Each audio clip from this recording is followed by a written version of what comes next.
Welcome to Cage Minds. I'm Mika Frankl, and today I'm joined by the Island Fights Women's Strawweight Champion, Carsyn Nash. Thank you for the time. How you doing? I'm good. Thank you for having me. And real quick, congratulations. We're about 12 days now removed from winning the title belt. So congratulations. Thank you very much. Thank you. And let's get into it. Going out, I think it was Pensacola, Florida, Island Fights 65 main event.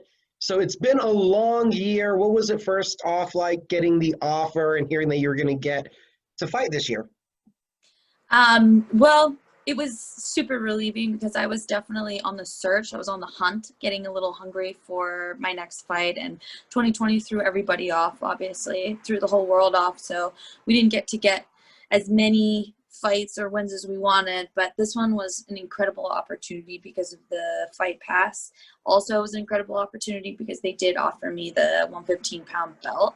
And I was hoping to make this my last amateur fight. So we wanted to go out with a bang. We were perfect. It was perfect. Did you think you were going to get to fight this year with everything that had been going on with COVID and amateur fights really weren't taking place that much? Well, I had my high hopes. I definitely had a hopeful outlook, I feel like, but towards closer as the year ended, pretty much in October, I was giving up a little bit of hope. I think I was just kind of like set on 2021. I was okay to just work until January and see if I could get at least another amateur fight in 2021. But it worked out perfectly. And I love to travel. So I wanted to get out of New Mexico for a little while. And Florida, going to like the nice weather and close to the beach, it was right up my alley. So how much notice did you have for this title fight? I actually had a full camp, so I had a full 8 weeks, which was really good because this one was at a catch weight. So it was at 112. Which is 3 pounds lower than the straw weight, because I think she came in a little lighter. So I agreed because I was incredibly hungry for a fight, and I wanted to be able to showcase what I had learned and who I'd been working with. So I took it. So I had to have that 8 weeks because that would have been incredibly difficult. And that's the lightest you've gotten down to for a fight, right? Yes. How did that feel?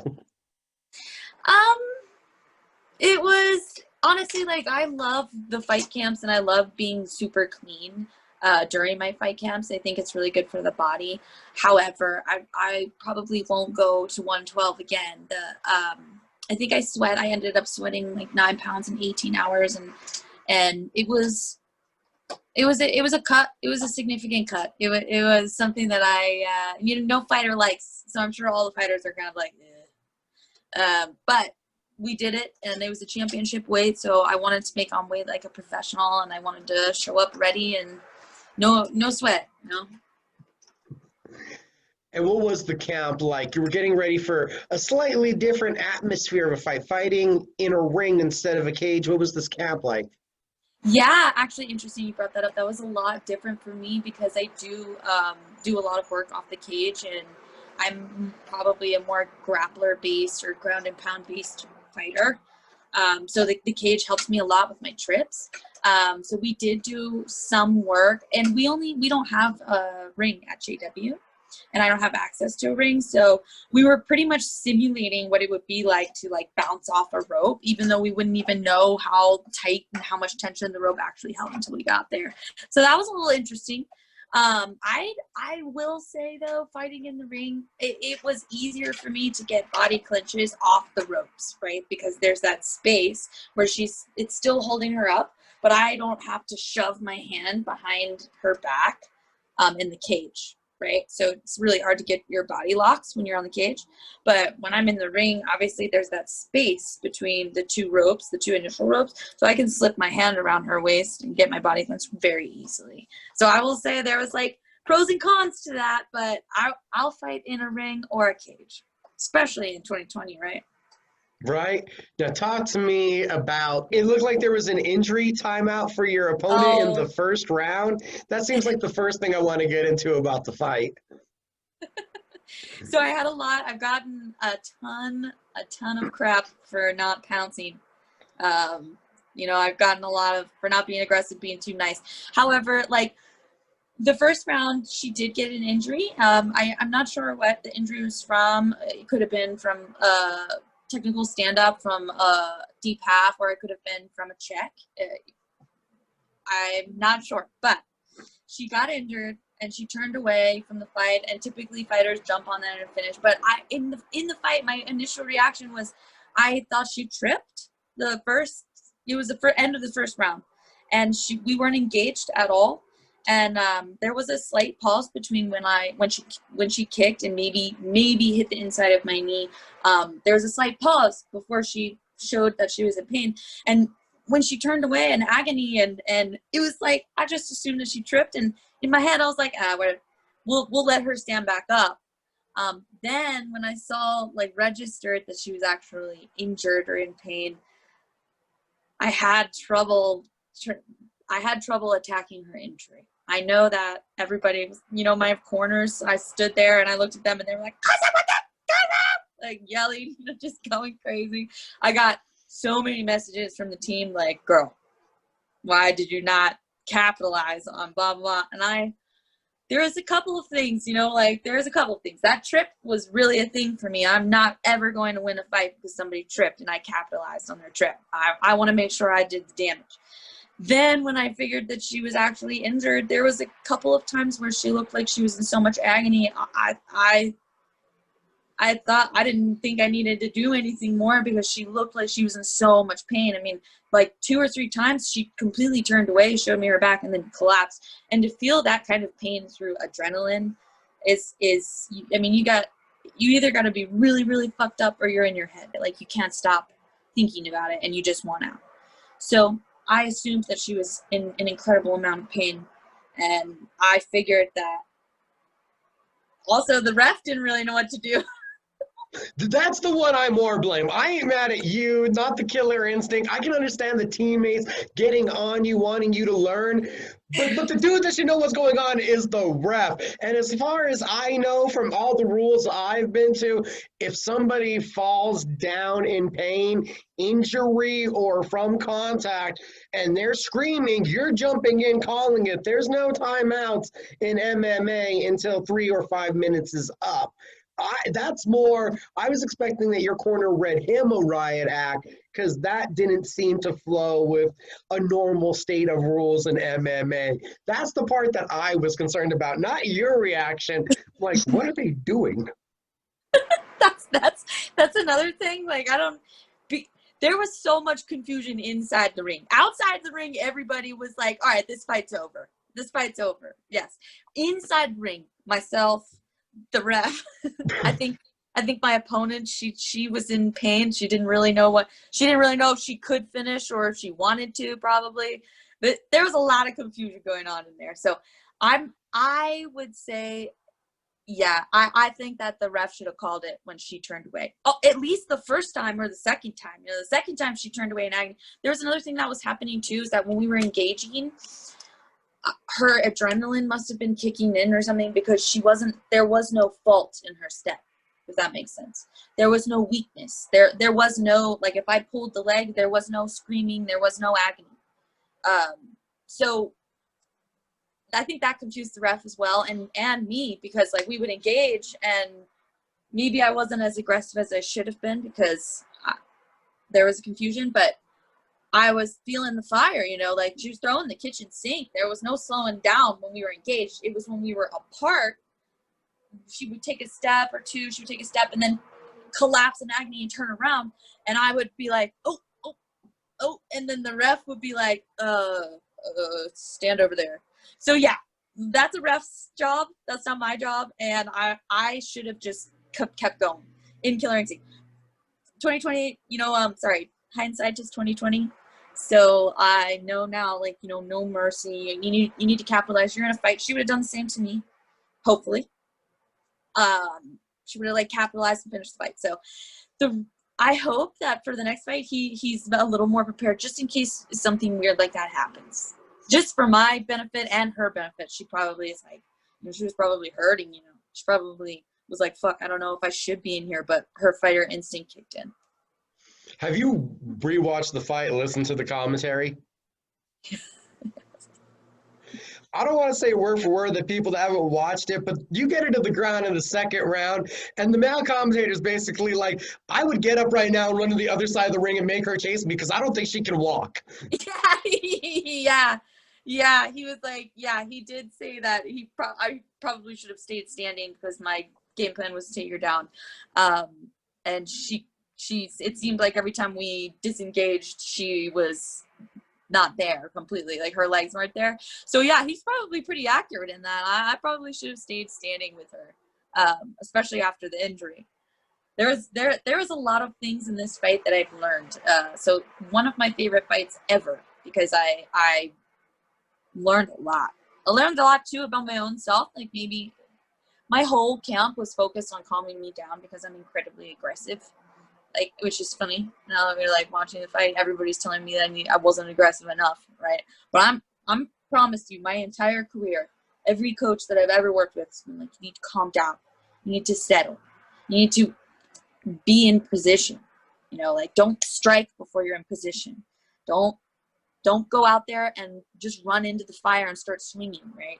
I'm very good at that. Nobody has to convince me to jump in the fire. However, my whole plan, my entire camp, 8.5 weeks, all I worked on was staying calm, being in position. You know, like eating my shots, but staying calm. Everything needed to be calm. So there's going to be a balance to that in my next fight. There's going to be a balance between the bull and the matador because I believe that I could have been way more aggressive, but still been under control. Well, we just said you weren't aggressive enough. You didn't go for the killer instinct. I feel like we're beating you up here a bit, and you're the one that won the fight. So give me some positives. What were you happy about? I was super happy with my grappling, you know, my body locks and my transitions on the ground. I don't take a lot of damage on the ground, and I do end up on the bottom a lot in fights because I throw some kicks that get caught, which is another thing I need to work on. But I did well with my body locks, and I did well with getting position. You know, like holding a human being in place is hard. It's hard to do. So I was proud of myself for that. I was proud of myself for taking my licks and staying calm and getting back in there, regrouping and making a real-time adjustment is what my cornerman, Ronnie Kalo, he said.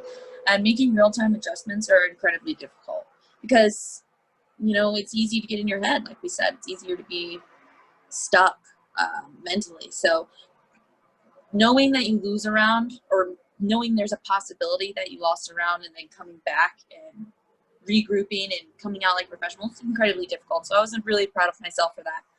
I feel like I stayed composed and I did my job. And my job is to bring the belt home, and I brought the fucking belt home. So we're on to the next one, Mika. On to the next one. Talk to me about the support system. I'm watching the video and I can hear profanities followed by "Go Carsyn" in there. So I'm sure that's not the corner because I know the guys are that, you know, amped up, but they're trying to give more technical advice. So you had people there. I know one of the commentators maybe have been a roommate, and then you got the coaches. So talk to me about the support system and even all the way out there in Florida, how it felt. Oh my God, I'm incredibly lucky. I feel like I'm one of the luckiest fighters ever because I meeting the group of people that I've met in the 505, honestly, in martial arts community, you can learn. People want to show you things, and they want to learn from you too. So our team, especially the team that I brought out there with me, Tevin Dice, Ronnie K. Alohi, and Tally Payne, they all three carried me through that last week, because that last week with the weight cut, the dieting, you know, the pressure, like getting ready, it's tough. It's really tough on you mentally and on all fighters. I'm going to speak for all fighters. It is something that you really need to build resilience to. And having that, I'll tell people for the rest of my days, that was the worst and best weight cut I've ever had, because I had them there and we have such a camaraderie. We're so close. So close. You know, they know me not only as a fighter, but they know me as a woman, as a human being. They know how I like to live my life. So that support was that probably is what won me the fight, because the first round I hadn't done that well in the first round, and I knew I'd gotten confused and lost my killer instinct. And I was telling my head coach Harry that Harry St. Ledger couldn't be with me. So obviously I took my team, and they saved me after the first round. They looked at me and they were like, all three of them, including Tally, who got up, dropped her mic in the middle of her job, dropped her mic and came over in the corner, and she looked at me and she was like, you're gonna fucking earn this. You get out of your head, you regroup, and you make that real-time adjustment. And all three of them, it was like they just grabbed me like this and pulled me right out. They're like, we got you. And then between Tevin and Ronnie, they were the most amazing corners in the world. They gave me flawless advice. And they had plans when they went in there. You know, if I was grappling more in a round, Tevin came in and talked. If I was striking more in a round, Rodney came in and talked. So they had planned that all out, and having their expertise in there as professional fighters, including Tally, who's my best friend. Everyone thinks we live together, and we wish, but we have aggressive dogs, so we can't. But she is my best friend, and we will ride this ride together for the rest of our careers, probably. They saved me, and they saved that fight, and that belt is theirs, because I did not win that first round. I'm fair and honest person. I had a little bit of shock.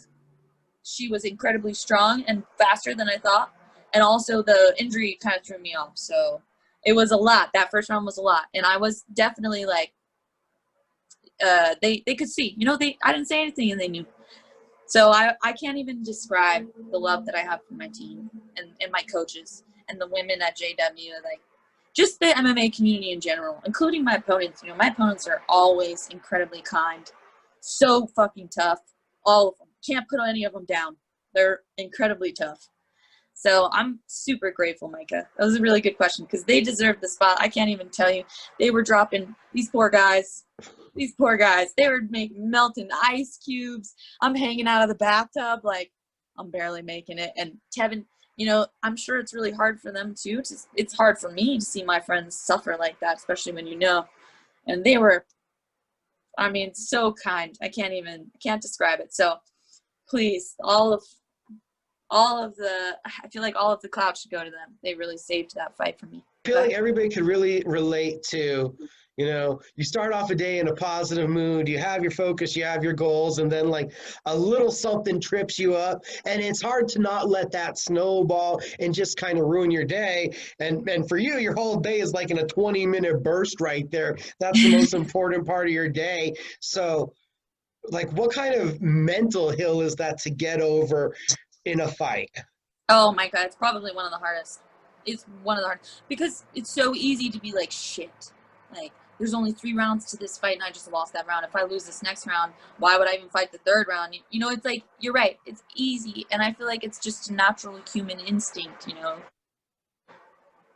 However, if you have the right corner and you have the right preparation, they'll remind you to believe in yourself. And once you do, it's easy after that. Also, they reminded me too that I'm a fighter and I'm in there regardless, win, lose, draw, to learn and to gain respect.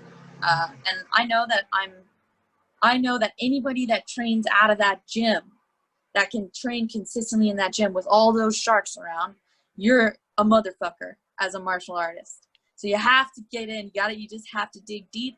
You got to believe that you can do that, and to have the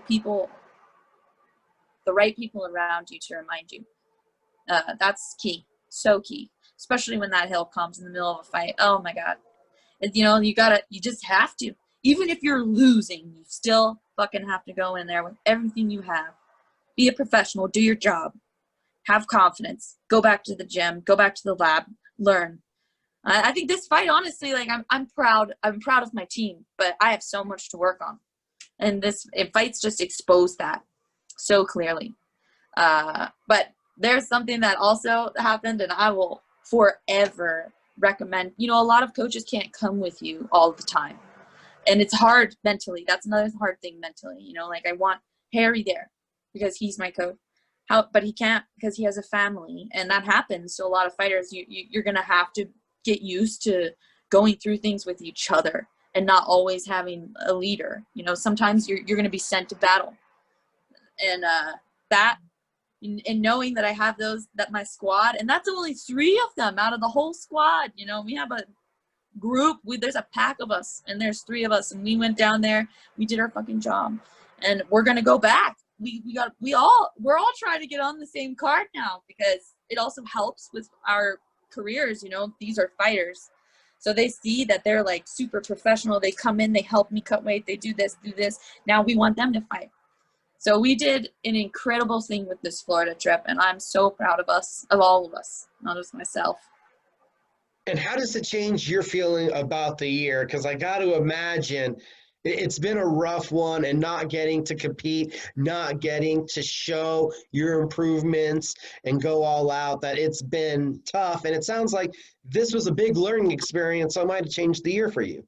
Oh my God, it made my year. It made 2020, which wasn't hard to do because we all didn't go anywhere, didn't do anything. However, it really was just like, it was the perfect situation I could have asked for, with no fight this year, and ending the year with this win. But not only with this win, but with like what I took from the win, all of the mistakes made, including all of the good things, all of my team's work.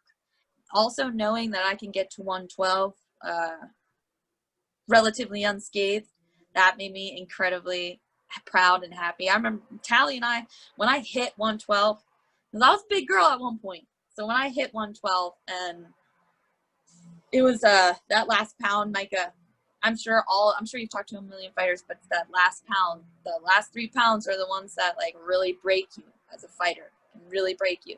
And when I hit 112, I looked at Tally and I just cried. I was like, it's all worth it. You know, we made it championship weight. We came down here like professionals. We brought the belt home, and now we're all back training at the House of Pain at JW with Harry again, with Wink, with Jackson, like with Holly, all the girls, Michelle, Jody Esquivel. Those, you know, it's impossible not to get better when you're in the mecca of MMA. And then we all rose together. You know, there's all of us. We're coming. We're all coming. And I think we all also got all fired up because I was the only one who fought, but it felt like all of us, these 4 guys, Tevin and them, they took their gloves off, Micah, sweat. Just sweating. You know, we love each other, so you want to win, but they were composed, and after the fight, I see Tally sweating. Tevin sweating.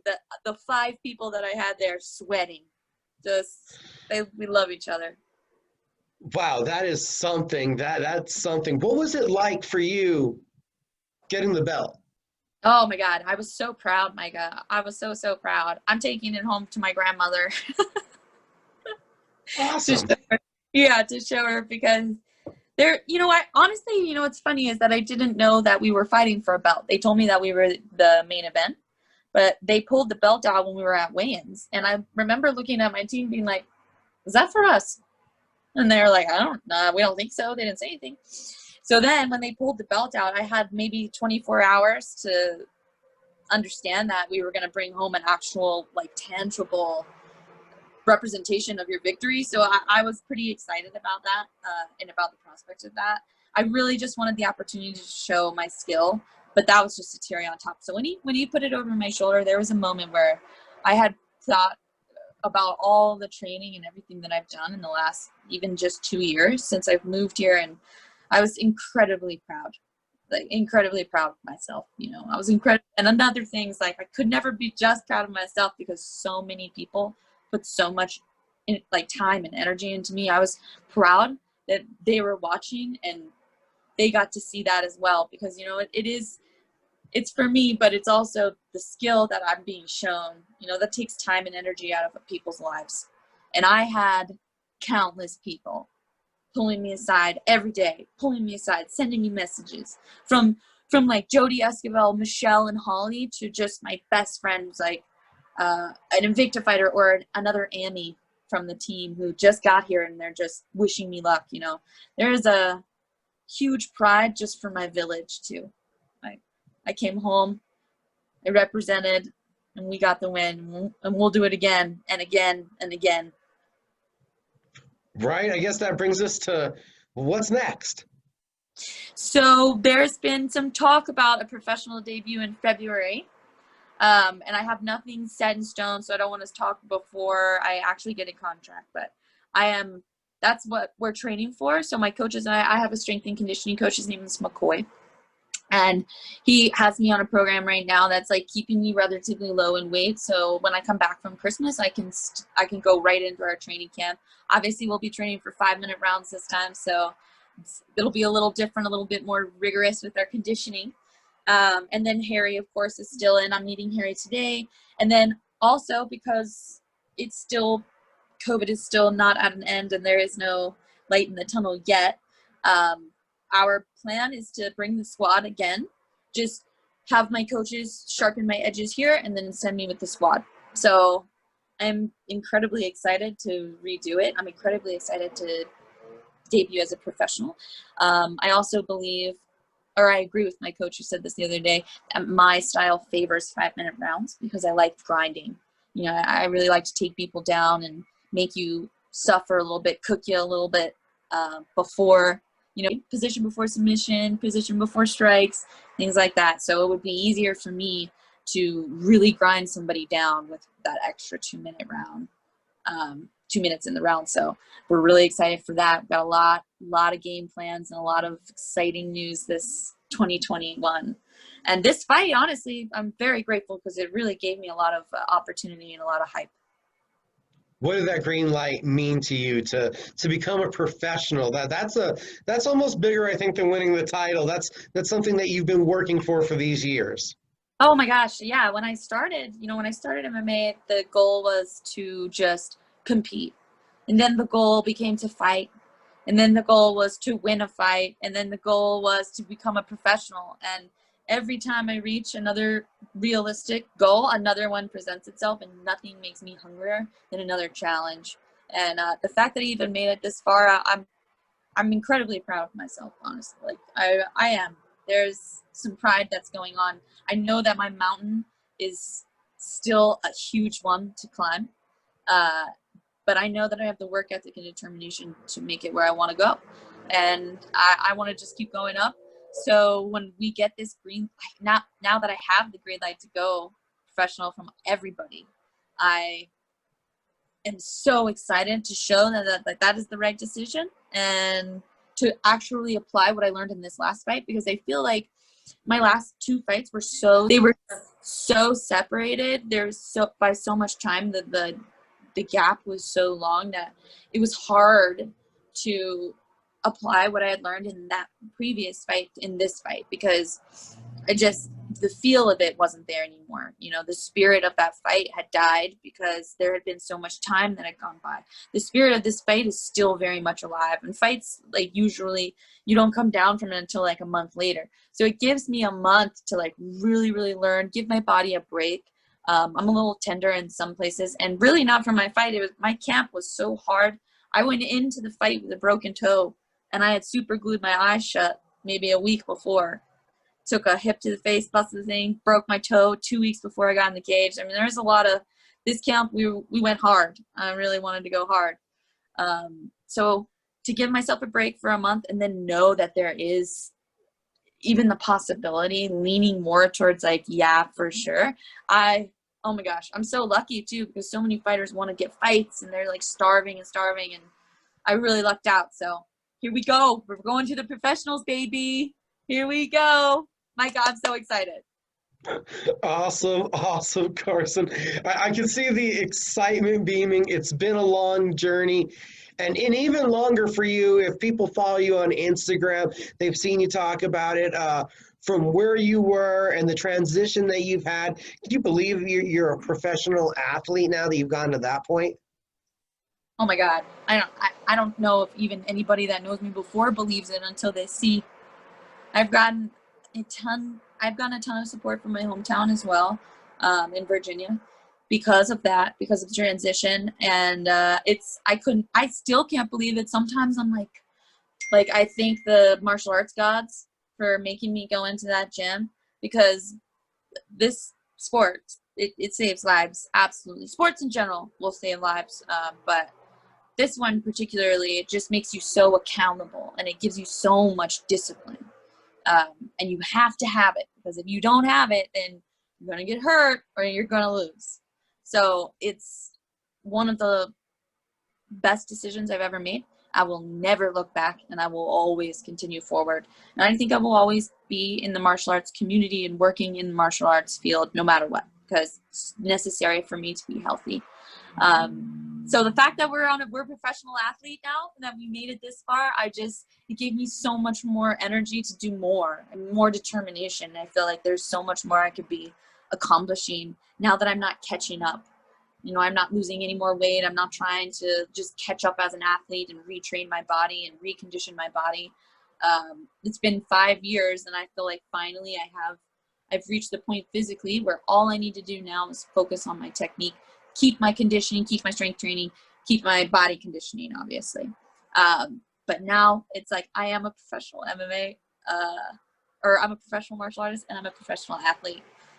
I mean, I would have never believed. You asked me that 6 years ago, I would have laughed in your face and taken a shot, probably. Now we're like flex and take a shot. Still taking the shot though. Always. Gotta ask, so you said each time you reach a goal, a new one pops up on the list. So what's the new goal now? Where are we going? So my new goal, so 2021 is like my most realistic and most achievable goal would be 2 fights, 2 wins. If I could end 2021 2-0, 4 fights would be optimal. I mean, that would be just amazing. But really, if we're being realistic, it's probably going to be around 2 or 3. And if I can go 2-0, 3-0, even if I can just have great fights, have spectacular performances, learn my lessons, win, lose, draw, I will be proud. But I really I want to be consistent. I want to have the spirit of the fight still in my soul when I get my next fight. I don't want to have so much downtime in between. That's not something that I'm into. So these next goals would be just to maintain a decent record, a respectable performance level as a professional for this year. Maybe get a belt, maybe get offered a belt by the end of the year. That's my thing. And then when I get there, then obviously, like, the long-term goal would be, like, I want to be a champion, like a world champion. Absolutely. Realistic, attainable goal for 2021, more specifically. We're going for that 2-0. I'm going for that 2-0. 3-0 would be perfect. 4-0 is, like, almost too perfect. Like, Again, congratulations on everything. The victory, the green lights to become a professional. Again, congratulations, Carsyn. Before I let you go, how can everybody keep up with you on social media? Okay, so you can follow me at NashtyBusiness92 on Instagram, or you can shoot me an ad on Facebook at Carsyn Nash, CARSSNASH. I hope everybody tunes into my next fight. Hopefully we'll be, just a little spoiler, I think we're going out of the U.S. this time, which will be my first time fighting out of the U.S. So, stay tuned. Definitely give me a follow. Mika, thank you so much for having me. Oh, well, before I let you go, now you brought up a whole nother question. Was that a goal to fight overseas? Oh my gosh. My goal honestly, if you had asked me 6 years ago, I would have think it was a dream come true to travel and fight. Even if I didn't get paid that much, if you pay for me to travel and I can bounce around and learn about another culture, go to museums. I'm a little nerdy, so I really do like to vacation for about 5 days when I visit. Even in the United States, when I go to states can give you culture shocks as well, all over regionally. So when I went to the different states, I was like, dude, how amazing would it be? My sister lives in Europe, so how amazing would it be for me to just be paid to travel and fight? I mean, what a dream come true. That I would just feel so successful as a human being. For my soul would just be so happy. And that was a bonus question. Carsyn, thank you for the time. Thank you, Mika.